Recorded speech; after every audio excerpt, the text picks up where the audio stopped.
Hello and welcome back. Today I want to continue talking about uncommon transistor amplifier topologies by looking at the augmented amplifier. Similar to the circuit we looked at last time, this also uses a transformer to achieve a form of lossless feedback, but this time the main utility is increased linearity and lower input impedance. So if you're curious about this amplifier, then keep watching. So this circuit starts life as a common base amplifier. Signal comes in through the emitter and out through the collector. And the core idea behind the augmentation refers to improving the design by taking the signal from the emitter and feeding it into the base. The signal gets amplified and inverted. The actual implementation looks just like the initial circuit, but with a transformer which has one winding in the base line and the other in the emitter line. In general, the transformer follows a turns ratio of 1 to L, where L is the base winding which is larger. Now, for the regular common base amplifier, most of its parameters, like the input impedance and voltage gain, are related to the internal emitter resistance. This parameter being emitter current dependent. So both the input impedance as well as the voltage gain are critically linked to this parameter. Now, with the augmented amplifier, the formulas are more or less the same, it's just that the value used for the internal emitter resistance is different. I mean, there's no change inside of the transistor, the internal resistance is the same of course, but the equations will be handled using an augmented version of this parameter, which is the default one divided by 1 plus the turns ratio. In other words, the input impedance is decreased by 1 plus L times, and the gain increased by this amount compared to the standalone common base amplifier. So we are getting an amplifier with higher gain and lower input impedance, but the transistor is still in the same operating point. For more information on this amplifier, I will again highlight the patent that describes it. So this is quite an extensive analysis on the various implementations and the mathematics behind this amplifier, so it's quite a nice read if you need more data. And well, both the patent as well as the paper I mentioned last time are written by Chris Trask. So I do recommend both of these documents since these are some of the best descriptions of this type of amplifier that I could find.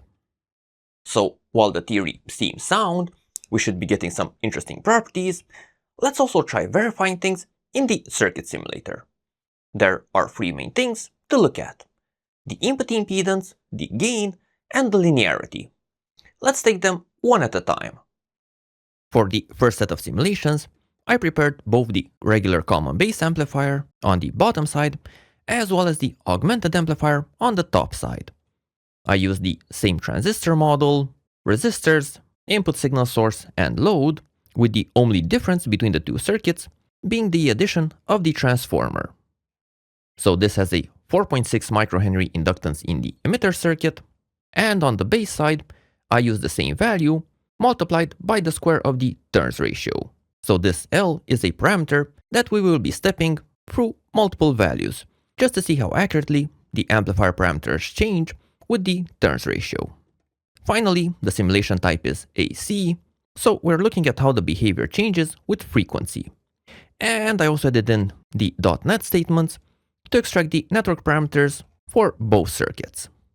So if we run the circuit, we can look at the results one at a time. First, the input impedance. We can't get this from the .NET statement. And for the classical amplifier, we expect this to be in the 5 ohm range. And well, if we check, we are getting very close to this value. There is a bit of variation, but it's more or less as expected. Now, if we turn to the augmented amplifier, well, we are expecting a smaller value by the turns ratio. So the plot is showing us 4 different curves corresponding to the 4 values of turns ratio that were simulated. And well, first we can see that the impedance is not perfectly flat. There is a drop off on the lower and higher frequency side. So this is to be expected because of the transformer. But for the exact value, at least in the linear bit, we are getting about 2.7, 1.8, and so on. But to complete this comparison, however, we don't really want to see the exact values, but rather the ratios between the augmented amplifier and the classical one. So if we plot this out, well, we are getting some very nice values. We're getting a ratio of 2, 3, 4, and 5. So almost identical to what the theory was telling us. Now we can take a similar approach and check the gain as well. For the regular amplifier, we are expecting a gain equal to the load impedance of 50 ohms divided by the internal emitter resistance. So it should be about 10. And if we check the actual value, we are getting very close to this, about 9.2. For the augmented amplifier, if we run the same setup, we are getting some larger values, about 18, 27, 36, and 45. Values which do seem to be multiples of our basic circuit. And sure enough, if we plot out the ratio, well, we are again getting some very nice numbers. Almost 2, almost 3, 4, and 5. Again, we are seeing a very good correlation between theory and the simulation results. So at least for the gain and input impedance, we are getting almost identical values to the numerical predictions. For these two parameters at least, I was honestly shocked at how well the numbers lined up. Something must be wrong in the simulator. It can't be that close. Anyway, the last thing I wanted to look at is the linearity improvement. And this is where things go a bit fuzzy. The expectation is not all that clear, and the result, while it's there, it's not as obvious as before. So for this simulation, I turn to a transient type, and I'm injecting a 2 MHz signal on the input. For the amplitude, I'm using a parameter that is being swept over multiple values, and for the augmented amplifier, this value is also divided by the turns ratio. And on the regular amplifier side, I also multiplied this by a factor of 1.1 just to get the same amplitude when the turns ratio is 1. Finally, to make the linearity evaluation, I added a couple .4 statements which will extract the harmonic distortion that is appearing.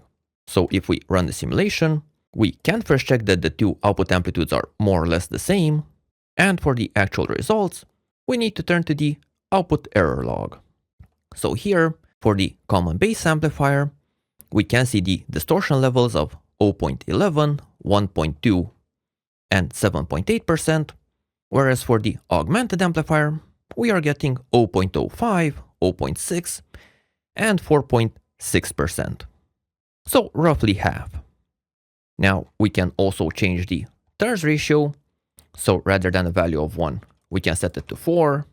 This also requires the amplitude in the regular common base amplifier to be changed to 0.3, and well, if we re-simulate, first we can observe that the output amplitudes are more or less the same again, and for the distortion, for the common base amplifier, since we're inputting a smaller input signal, the values have changed a bit, so the distortion is 0.03, 0.3, and 1%, but for the augmented amplifier, we are getting 0.005, 0.06, and 0.18%.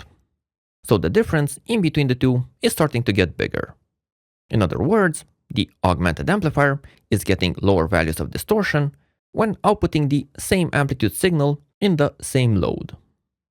So while the simulator does show that the augmented amplifier is superior to the regular common base topology, of the three parameters we looked at, only the input impedance and the gain are the things that can be clearly highlighted. Therefore, I decided to only test those out on a practical circuit. For that, I built the amplifier we were just simulating and decided to probe it a bit. From a schematic point of view, it's more or less the same thing that we simulated. I added in a few capacitors which are not placed, but these don't really have that much of an impact. And for the transformer, I'm using a 4:1 turns ratio. So the 4 is on the base side and the 1 on the emitter side. The actual transformer has about 20 and 5 turns. I used different color wire just to make things a bit more clear.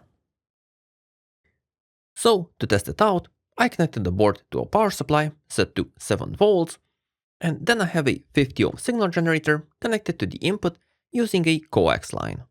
And finally, the two oscilloscope probes are placed one on the input and one on the output to observe the signals passing through.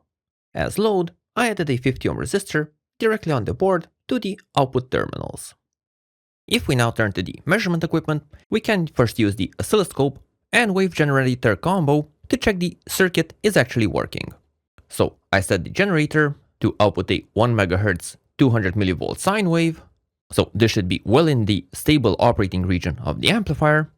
And if we check using the oscilloscope, well, the input, the yellow channel, is very small, something in the 5 mV amplitude range. This is clearly indicating the low input impedance value, and while the output on the blue channel has a much higher value, so 180 mV approximately. So the circuit does have quite a bit of gain. Now, we can however get a much better view of what's going on if we turn to the network analyzer. So this is set to sweep between 50 kHz and 25 MHz, and well, if we let the measurement run, we can first have a look at only the first channel, and rather than expressing in decibels, we can express in percentages, and here we are seeing a value of around 3.8%. So what this is telling us is that out of the initial signal amplitude, the input channel is seeing an impedance which is creating a voltage divider that reduces the value to this specific amount. So if we run the numbers a bit, this is indicating an input impedance of around 1.97 ohms. It's not exactly the 1.07 ohms that we should be getting, but it's still a very low value. If we now turn to the second channel and we now look at the decibels, well, we can see the gain of the amplifier is relatively flat, from about 200 kHz up until around 10 MHz, and the value is about 27 decibels. Again, this is smaller than the 33 that we're supposed to be getting, but it's still a very high gain value. Now, in all fairness, in the simulator, we were using an ideal transformer, so the smaller values that we're getting are probably related to the non-ideal coupling factor that the transformer is presenting. But regardless, the amplifier is working as expected. It is providing a very low input impedance, and it also has quite a lot of gain. The last thing to mention today is related to why having a lower emitter resistance could be a good thing. This is a parameter related to the emitter current, so you either increase the current or use the augmented amplifier. While using a transformer makes things complicated, the alternative, having higher current, could also bring different issues.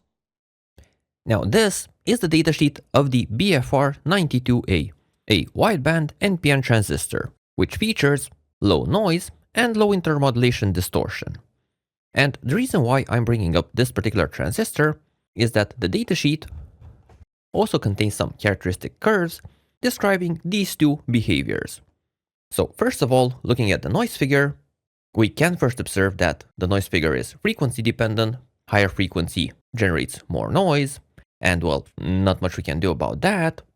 But the other thing we can observe is that the noise is collector current dependent.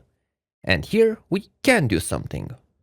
So we can observe that using relatively low collector currents is better than higher collector currents. Now, another thing that we can observe, if we scroll down a bit, is the intermodulation distortion behavior. And here we are seeing a slightly different story.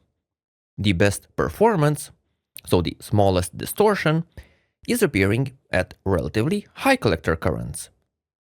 So in general, when you're designing the operating point of an amplifier, you need to choose between the two. What do you prioritize, low noise or low distortion?